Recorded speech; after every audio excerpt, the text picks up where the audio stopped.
Normally একটা বাচ্চা আমাদের মায়ের গর্ভে থাকে 37 সপ্তাহ এবং ওজন হয় 2.5 কেজি। এবং যে বেবিগুলো 35 সপ্তাহ অথবা তার আগে জন্ম হয়ে যায় এবং ওজন 2 কেজি অথবা তার নিচে হয়, তাদের জন্মের 3 থেকে 4 সপ্তাহের মধ্যে অবশ্যই চোখের রেটিনা পরীক্ষা করা প্রয়োজন, একজন রেটিনা স্পেশালিস্ট দিয়ে অথবা আরওপি স্পেশালিস্ট দিয়ে। কারণ আরওপি এমনই একটা ঘাতক ব্যাধি যেটার জন্য বাচ্চা অন্ধত্ব বরণ করতে পারে। রেটিনোপ্যাথি অফ প্রিম্যাচুরিটি ডিজিজের প্রাথমিক লক্ষণগুলো বাহির থেকে বোঝার কোনো উপায় নেই। আমাদের অন্যান্য রোগগুলো যেমন জ্বর, সর্দি, কাশি হলে আমরা ডক্টরের কাছে গিয়ে কমপ্লেন করি, কিন্তু আরওপি রোগের লক্ষণগুলো ডেভেলপ করে যখন রোগটা অনেক তীব্র হয়ে যায় এবং সেই সময় বাচ্চা প্রায় দৃষ্টি প্রতিবন্ধী হয়ে যায়।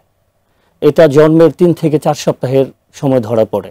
মায়েরা বলে যে বাচ্চার চোখের কালো মণির মাঝখানটা সাদা দেখাচ্ছে, বাচ্চার চোখটা অতিরিক্ত নাড়াচাড়া করে এবং অনেকে বলে বাচ্চার চোখটা বেঁকে গেছে। তো সেই জন্য ওদেরকে জন্মের 3 থেকে 4 সপ্তাহের মধ্যে অবশ্যই চোখের পরীক্ষা, রেটিনা পরীক্ষা করতে হবে আরওপিটা হয়েছে কিনা এবং ওটা কোন স্টেজে আছে, ওর ট্রিটমেন্ট প্রয়োজন আছে কিনা।